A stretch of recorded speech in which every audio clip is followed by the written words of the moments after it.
पहला प्रश्न, जिन भिक्षुओं ने बुद्ध की मूर्तियां बनाई और बुद्ध वचन के शास्त्र लिखे, क्या उन्होंने बुद्ध की आज्ञा मानी? क्या वे उनके आज्ञाकारी शिष्य थे?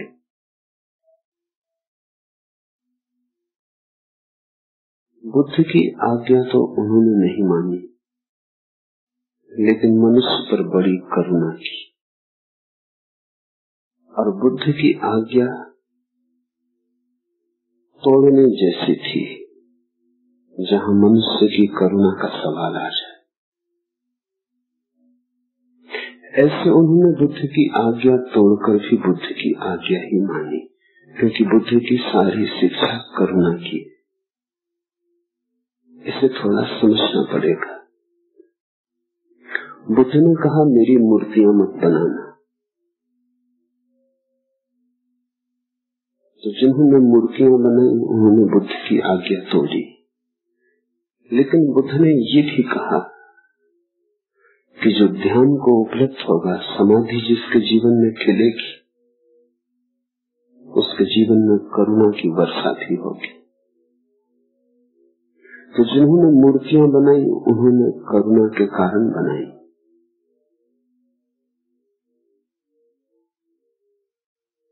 बुद्ध के चरण चिन्ह खो न जाएं, और बुद्ध के चरण चिन्हों की छाया अनंत काल तक बनी रहे।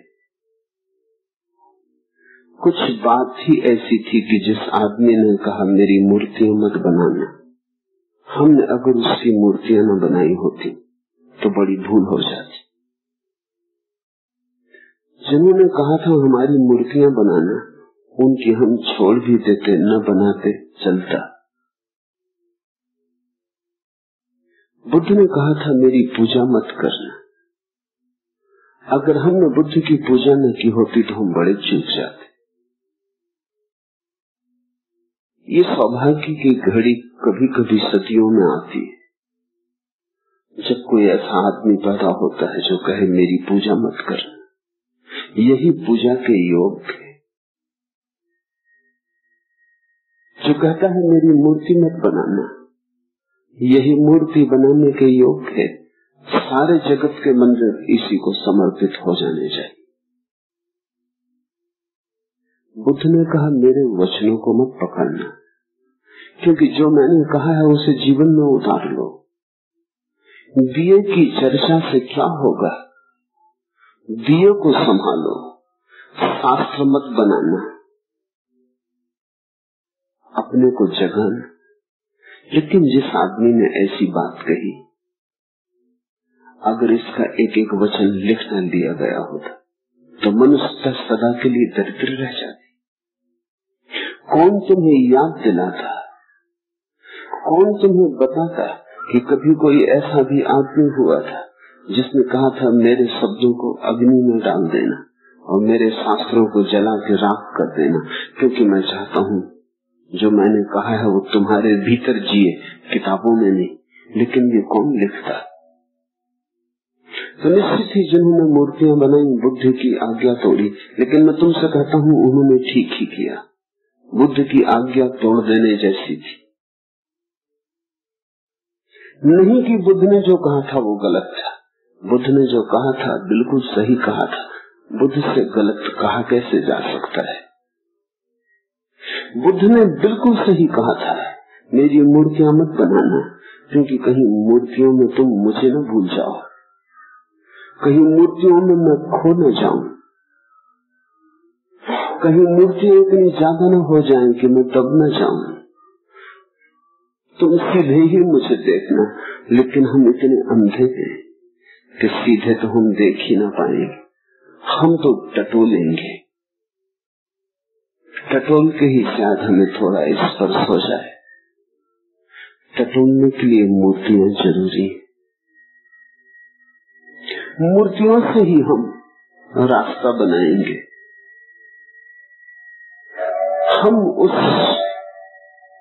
परम शिखर को तो देख ही ना सकेंगे जो बुद्ध के जीवन में प्रकट हुआ। वो तो बहुत दूर है हमसे, आकाश के बादलों में खोया है वो शिखर, उस तक हमारी आंखें न उठ पाएंगी। हम तो बुद्ध के चरण भी देखने जो जमीन पर है तो भी बहुत, उन्हीं के सहारे शायद हम बुद्ध के शिखर पर भी कभी पहुंच जाएं, इसकी आशा हो सकती। तो मैं तुमसे कहता हूं, जिन्होंने आज्ञा तोड़ी उन्होंने ही आज्ञा मानी, जिन्होंने वचनों को संभाल कर रखा है उन्होंने ही बुद्ध को समझा है। लेकिन तुम्हें बहुत जटिलता होगी, क्योंकि तर्क बुद्धि तो बड़ी नासमझ। ऐसा हुआ, एक युवक मेरे पास आता था, किसी विश्वविद्यालय में अध्यापक था। बहुत दिन मेरी बातें सुनी, बहुत दिन मेरे सत्संग में रहा। एक रात, आधी रात आया और कहा, जो तुमने कहा था वो मैं पूरा कर चुका। मैंने अपने सब वेद उपनिषद गीता कुएं में डाल दी। मैंने उससे कहा, पागल, मैंने वेद उपनिषद को पकड़ना मत इतना ही कहा था, कुएं में डालना ये मैंने न कहा था। ये तूने क्या किया? वेद उपनिषद को न पकड़ो तो ही वेद उपनिषद समझ में आते। वेद उपनिषद को समझने की कला यही है कि उनको पकड़ मत लेना, उनको सिर पर मत ढो लेना, उनको समझना। समझ मुक्त करती है, समझ उससे भी मुक्त कर देती है जिसको तुमने समझा। कुएं में क्यों फेंकाया?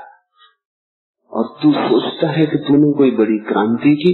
मैं नहीं सोचता, क्योंकि अगर वेद उपनिषद व्यर्थ थे तो आधी रात में कुएं तक ढोने की भी क्या जरूरत थी? जहां पड़े थे पड़े रहने देता। कुएं में फेंकने वही जाता है जिसने सिर पर बहुत दिन तक संभाल के रखा। कुएं में फेंकने में भी आसक्ति का ही पता चलता है। तुम उसी से घृणा करते हो जिससे तुमने प्रेम किया हो, तुम उसी को छोड़ के भागते हो जिससे तुम बंधे थे। एक सन्यासी मेरे पास आया, उसने कहा, मैंने पत्नी बच्चे सबका त्याग कर दिया। मैंने उससे पूछा, वे तेरे थे कब? त्याग तो उसका होता है जो अपना हो। पत्नी तेरी थी, 7 चक्कर लगा लिए थे आग के आसपास, उससे तेरी हो गई थी। बच्चे तेरे थे। पहली तो भूल वही हो गई कि तूने उन्हें अपना माना, और फिर दूसरी भूल ये हो गई कि उनको छोड़ के भागा। छोड़ा वही जा सकता है जो अपना मान लिया गया हो। बात कुल इतनी है, इतना ही जान लेना है कि अपना कोई भी नहीं। छोड़कर क्या भागना है? छोड़ के भागना तो भूल की ही पुनरुक्ति। जिन्होंने जाना उन्होंने कुछ भी छोड़ा नहीं, जिन्होंने जाना उन्होंने कुछ भी पकड़ा नहीं, जिन्होंने जाना उन्हें छोड़ना नहीं पड़ता, छूट जाता है। क्योंकि जब दिखाई पड़ता है कि पकड़ने को यहाँ कुछ भी नहीं, तो मुट्ठी खुल जाती। बुद्ध की मृत्यु हुई,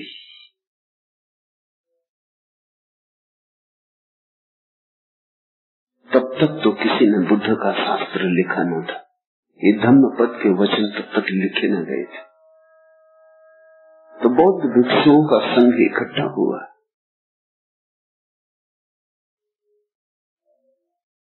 जिनको याद हो वो उसे दोहरा दें ताकि लिख लिया जाए। बड़े ज्ञानी भिक्षु थे, समाधिस्थ भिक्षु थे, लेकिन उन्होंने तो कुछ भी याद न रखा था। जरूरत ही न थी, समझ लिया, बात पूरी हो गई थी। जो समझ लिया उसको याद थोड़ी रखना पड़ता। तो उन्होंने कहा कि हम कुछ कह तो सकते हैं, लेकिन वो बड़ी दूर की ध्वनि होगी, वो ठीक ठीक वही शब्द न होंगे जो बुद्ध के थे। उसमें हम भी मिल गए। वो हमारे साथ इतना एक हो गया है कि कहां हम कहां बुद्ध फासला करना मुश्किल है। तो अज्ञानियों से पूछा कि तुम कुछ कहो। ज्ञानी तो कहते हैं कि मुश्किल है तय करना। हमारी समाधि के सागर में बुद्ध के वचन खो गए। अब हमने सुना, हमने कहा कि उनने कहा, इसकी भेद रेखा नहीं रही। जब कोई स्वयं ही बुद्ध हो जाता है तो भेद रेखा मुश्किल हो जाती। क्या अपना क्या बुद्ध का। अज्ञानियों से पूछा।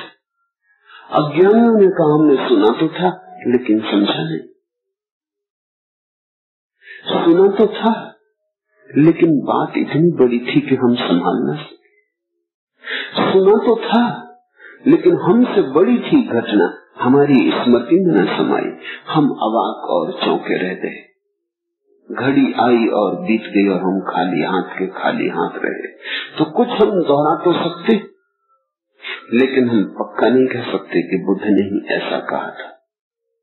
बहुत कुछ छूट गया होगा। और जो हमने समझा था वही हम कहेंगे, जो उन्होंने कहा था वो हम कैसे कहेंगे। तो बड़ी कठिनाई खड़ी हो गई। अज्ञानी कह नहीं सकते क्योंकि उन्हें भरोसा नहीं। ज्ञानियों को भरोसा है लेकिन सीमा रेखाएं खो गई। फिर किसी ने सुझाया, किसी ऐसे आदमी को खोजो जो दोनों के बीच में हो। बुद्ध के साथ बुद्ध का निकटतम शिष्य आनंद 40 वर्षों तक रहा था। लोगों ने कहा आनंद को पूछा, क्योंकि न तो वो अभी बुद्धत्व को उपलब्ध हुआ है और न वो अज्ञानी,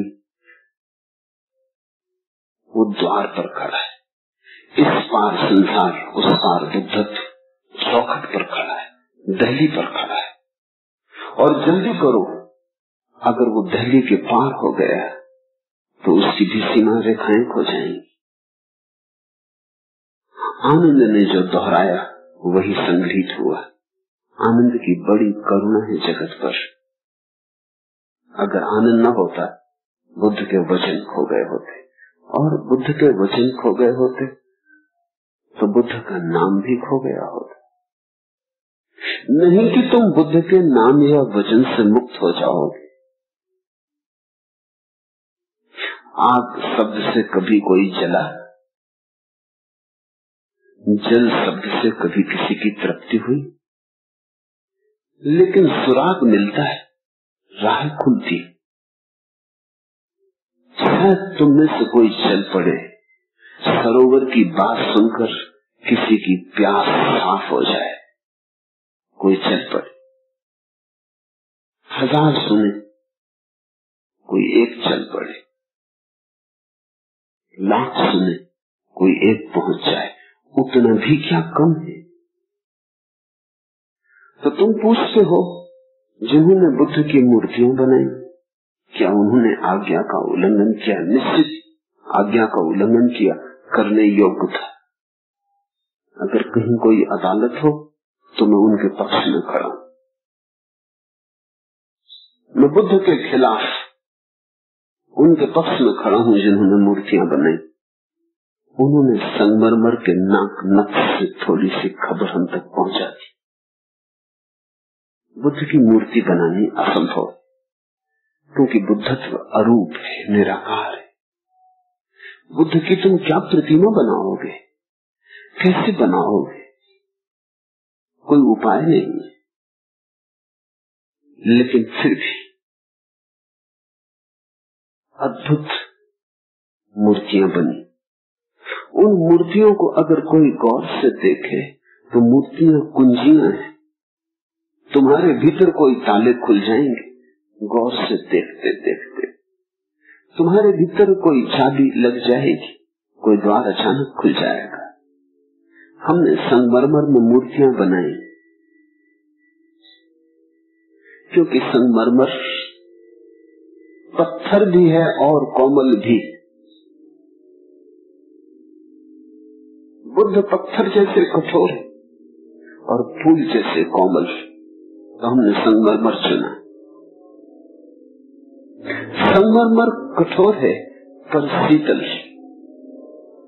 बुद्ध पत्थर जैसे कठोर है पर उन जैसा शीतल, उन जैसा शांत तुम कहां पाओगे। हमने संगमरमर की मूर्तियां चुनी क्योंकि बुद्ध जब जीवित थे तब भी वे ऐसे ही शांत बैठ जाते थे कि दूर से देख के शक होता कि आदमी है या मूर्ति। मैंने एक बड़ी पुरानी कहानी सुनी। एक बहुत बड़ा मूर्तिकार हुआ, उस मूर्तिकार को एक ही भय था सदा, मौत का।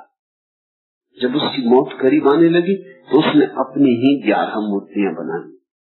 वो इतना बड़ा कलाकार था कि लोग कहते थे अगर वो किसी की मूर्ति बनाए तो पहचानना मुश्किल है कि मूल कौन है, मूर्ति कौन है। मूर्ति इतनी जीवंत होती। जब मौत ने द्वार पर दस्तक दी तो वो अपनी ही 11 मूर्तियों में छिप के खड़ा हो गया। सांस उसने साथ ली। उतना ही फर्क था कि वो सांस लेता, मूर्तियां सांस न लेती। उसने सांस रोक ली। मौत भीतर आई और बड़े भ्रम में पड़ गई। एक को लेने आई थी, यहाँ 12 एक जैसे लोग थे, लेकिन मौत को धोखा देना इतना आसान तो नहीं। मौत ने जोर से कहा और सब तो ठीक है, एक जरा सी भूल रह गई। वो चित्रकार बोला कौन सी भूल? मूर्ति ने कहा यही कि तुम अपने को न भूल पाओ।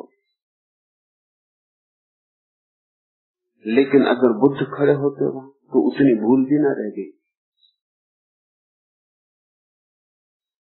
उतनी भी भूल न रह गई थी, अपनी याद भी न रह गई थी, अपना होना भी न रह गया।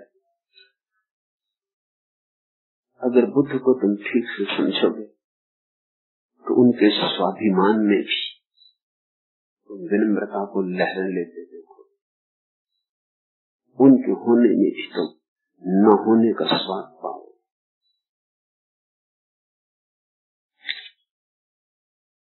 न्याज की ही मेरे नाज में भी शान रही, खुदी की लहर भी आई तो बेखुदी की तरह।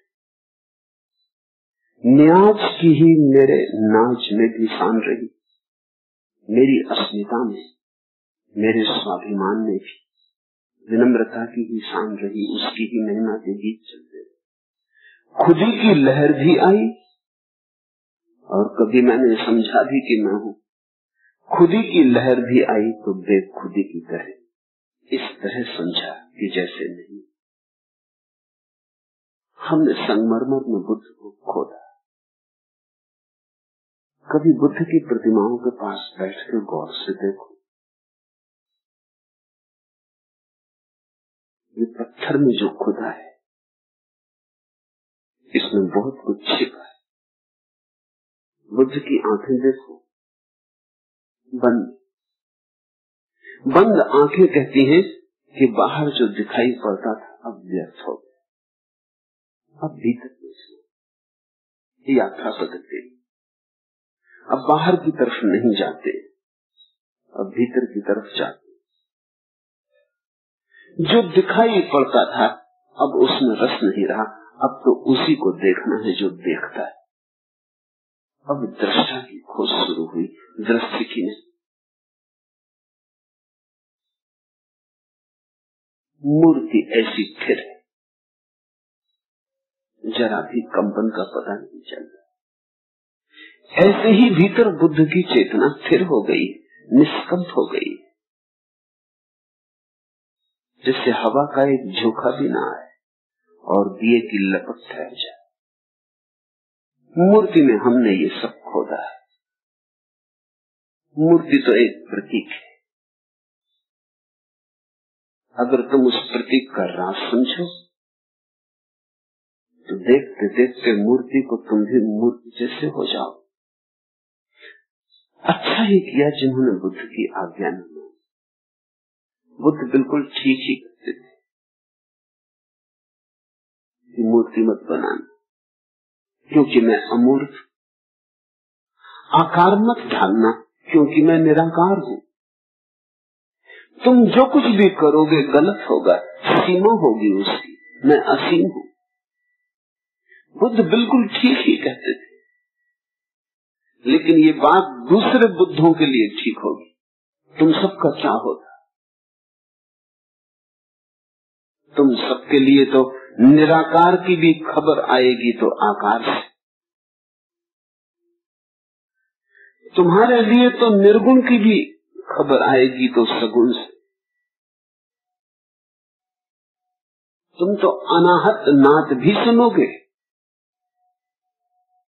तो भी आहत नाद से। तुम तो वहीं से चलोगे ना जहां तुम हो। जहां बुद्ध है वहां तो पहुंचना है, वहां से तुम्हारी यात्रा न हो सकेगी। और बुद्ध के वचन जिन्होंने इकट्ठे किए, वैसे वचन पृथ्वी पर बहुत कम बोले गए जैसे वचन बुद्ध के। जैसी सीधी उनकी चोट है और जैसे मनुष्य के हृदय को रूपांतरित कर देने की कीनिया है उनमें, वैसे वचन बहुत कम बोले गए।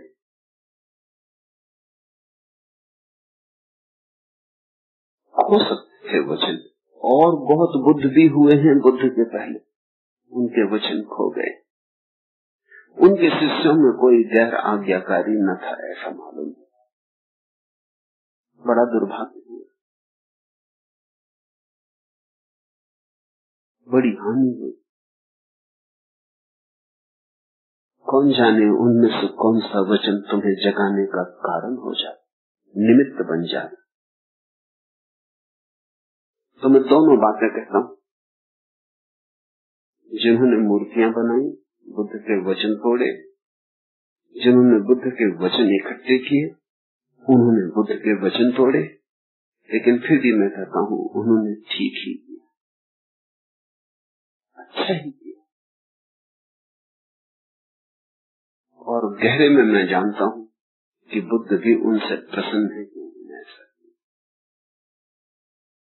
क्योंकि बुद्ध तो वही कहते हैं जो वो कहते हैं, जो उन्हें कहना चाहिए। शिष्य को तो और भी बहुत सी बातें सोचनी पड़ती। बुद्ध क्या कहते हैं वही नहीं, अंधेरे में भटकते हुए जो हजारों लोग आ रहे हैं उनका भी विचार करना जरूरी है।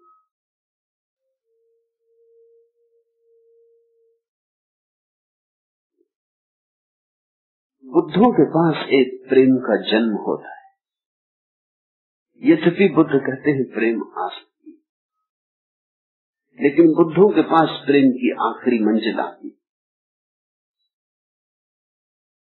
यद्यपि बुद्ध कहते हैं मेरे प्रेम में मत पड़ना, पर कैसे बचोगे ऐसे आदमी से? जितना वो कहते हैं मेरे प्रेम में मत पड़ना, उतना ही उनके प्रति प्रेम उमगता है, उतना ही उनके प्रति प्रेम बहता है। जितना वो तुम्हें संभालते हैं उतना ही तुम डगमगाते। कठिन है बहुत, बुद्ध मिल जाएं और प्रेम में न पड़ना कठिन। ठीक ही बुद्ध कहते हैं कि मेरे प्रेम में मत पड़ना, लेकिन बचना असंभव।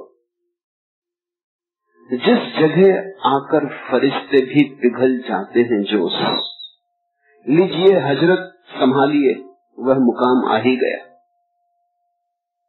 फरिश्ते भी जहां पिघल जाते, जहां देवता भी खड़े हो तो प्रेम में पड़ जाए। जिस जगह आकर फरिश्ते भी पिघल जाते हैं जोश, लीजिए हजरत संभालिए, वह मुकाम आ ही गया। जब बुद्धों के पास कोई आता है तो ऐसे मुकाम पे आ जाता है। उनकी शिक्षा है कि प्रेम में मत पड़ना, लेकिन उनका होना ऐसा है कि हम प्रेम में पड़ जाते। उनकी शिक्षा है कि हमें पकड़ना मत। और कौन होगा पत्थर का हृदय जो उन्हें छोड़ दे? तो फिर करना क्या है? फिर होगा क्या? होगा यही कि ऐसे भी पकड़ने के ढंग जिनको पकड़ना नहीं कहा जा सकता। प्रेम की ऐसी भी सूरतें हैं जिनमें आसक्ति नहीं, लगाव के ऐसी भी शैलियां हैं जिनमें लगाव नहीं। प्रेम में डूबा भी जा सकता है और प्रेम के बाहर भी रहा जा सकता। मैं तुमसे कहता हूं, जैसे जल में कमल, ऐसे बुद्ध के पास रहना होता है। प्रेम में पड़ते भी और अपना दामन बचा के चलते भी। इस विरोधाभास को जिसने साध लिया वही बुद्धों के सत्संग के योग होता है। इसमें से दो में से तुमने अगर एक को साधा, अगर तुम प्रेम में पड़ गए, जैसे कि कोई साधारण जगत के प्रेम में पड़ जाता है तो प्रेम बंधन हो जाता है। तब बुद्ध से तुम्हारा संबंध तुमने सोचा जुड़ा, बुद्ध की तरफ से टूट गया। तुमने समझा तुम पास रहे, बुद्ध की तरफ से तुम हजार हजार मील दूर हो गए। अगर तुमने सोचा कि संबंध बनाएंगे ही नहीं, क्योंकि संबंध बंधन बन जाता है, तो तुम बुद्ध के पास दिखाई पड़ोगे लेकिन पास न पहुंच पाओगे। बिना प्रेम के कभी कोई पास है। तो मैं तुमसे बड़ी उलझन की बात कह रहा हूं। प्रेम भी करना और सावधान भी रहना। प्रेम भी करना और प्रेम की जंजीरें मत बनाना। प्रेम करना और प्रेम का मंदिर बनाना। प्रेम करना और प्रेम को मुक्ति बनाना। जिस जगह आकर फरिश्ते भी पिघल जाते हैं, जो लीजिए हजरत संभालिए, वह मुकाम आ ही गया। बहुत संभल संभल के सत्संग होता है। सत्संग का खतरा यही है कि तुम प्रेम में पड़ सकते हो, और सत्संग का यह भी खतरा है कि प्रेम से बचने के कारण तुम दूर भी रह सकते हो। दूर रहोगे तो चूकोगे, प्रेम बंधन बन गया तो चूक जाओगे। ऐसी मुसीबत। और ऐसा है, कुछ करने का उपाय नहीं, संभल संभल के चलना। इसलिए सत्संग को खड्ग की धार का,